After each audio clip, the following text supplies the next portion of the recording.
करीब 22,000 बार सांस लेते हैं। कभी गिना नहीं ना। और क्या ये भी कि आपकी अगली सांस के लिए जरूरी ऑक्सीजन का मिलना इस बात पर निर्भर है कि आपसे मीलों दूर किसी समुद्र में एक बड़ी सी शार्क मछली एक छोटी सी मछली को खा पाएगी या नहीं। क्यों, यकीन नहीं होता ना? चलिए कोई नहीं, आइए आपको ले चलते हैं एक ऐसी दुनिया में जो आपसे हजारों मील दूर होकर भी आपके अस्तित्व का आधार है।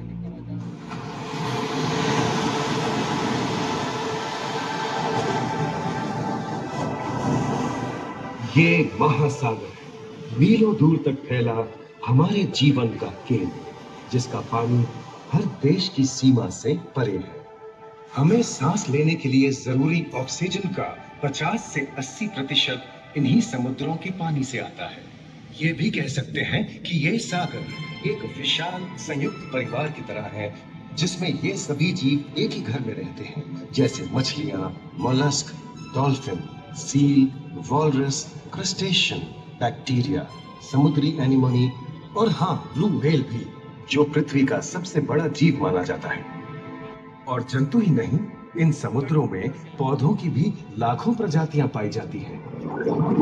इन विशाल समंदरों का पानी हमारी पृथ्वी का लगभग 3/4 हिस्सा है। इस धरती पर 5 बड़े महासागर हैं: आर्कटिक, अटलांटिक, हिंद, प्रशांत और दक्षिणी महासागर। ये सागर इतने महत्वपूर्ण हैं कि इनका तापमान और लहरें दुनिया के हर हिस्से के मौसम पर असर डालते हैं, चाहे वो मौसम कितना ही खतरनाक क्यों ना हो।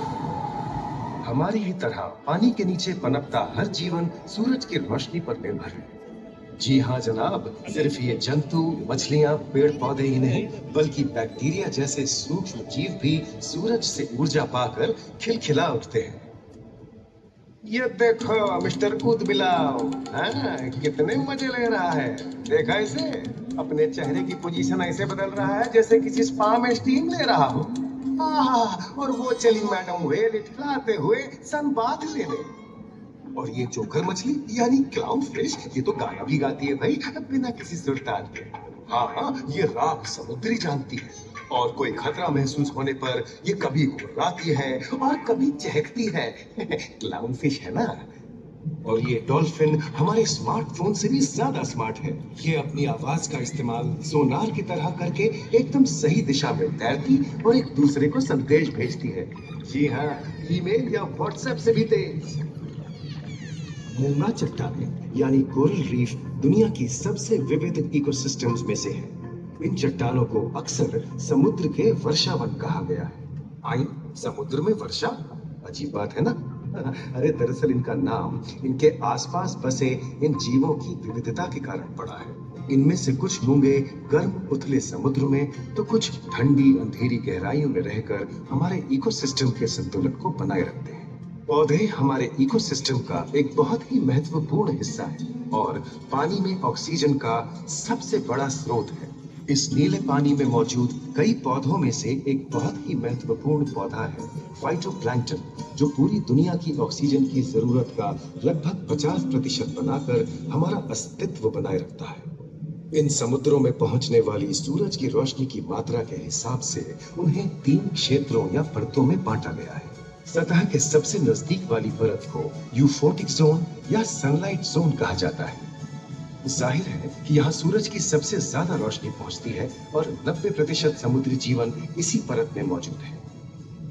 अगली गहरी परत को डिस्पोटिक जोन या ट्वाइलाइट जोन कहा जाता है।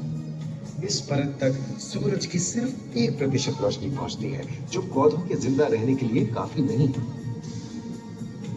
तीसरी और सबसे गहरी परत एफोटिक जोन या मिडनाइट जोन है। यहाँ सूरज की रोशनी बिल्कुल नहीं पहुंचती।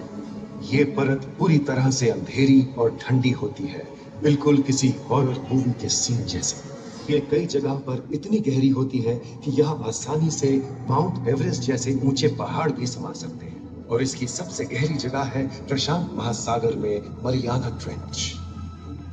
महाद्वीपीय तटों के साथ लगे उथले समुद्री इलाकों तक पहुंचना आसान है, लेकिन ये समुद्र का सिर्फ 10% है। समुद्र की गहराई जितनी बढ़ती जाती है उतने ही वहां के हैरत अंगेज जीव जिन तक पहुंचना मुश्किल होता जाता है। ये समुद्री जीव पहले तो अपनी खूबसूरती से आपको छलते हैं और फिर अचानक एक खतरनाक रूप ले लेते हैं जिनसे बचना मुश्किल ही नहीं नामुमकिन है। और ये क्या, अचानक ये रोशनी कहां से आई? ओहो, ये तो जेलीफिश का झुंड है जिनकी रोशनी एकदम डिस्को लाइट की तरह लगती है। वाह, ये हुई ना बात।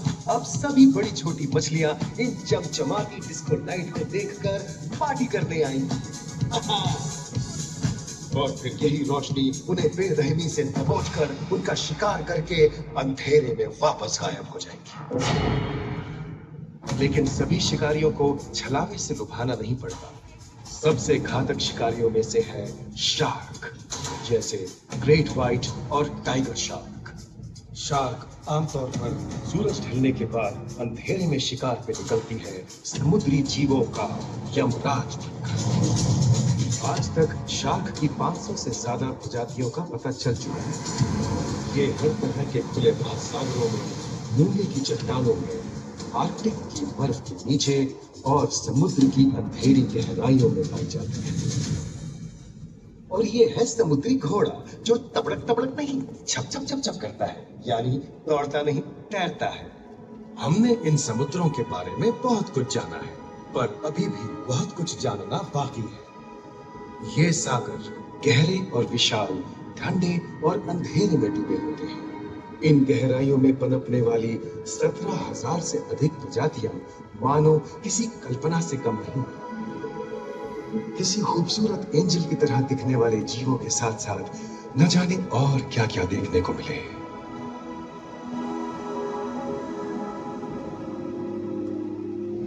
इन विशाल सागरों के इकोसिस्टम इनके बाहर तक फैले हैं।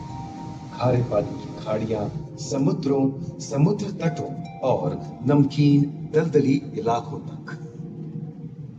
मानव जाति दशकों से प्लास्टिक, जहरीले रसायन, तेल और ऐसी कई चीजों को पानी में बहाकर समुद्रों को नुकसान पहुंचा रही है। कई समुद्री जीवों या मछलियों की दर्दनाक मौत और उनकी इस तड़प का जिम्मेदार हमारी मानव जाति ही है।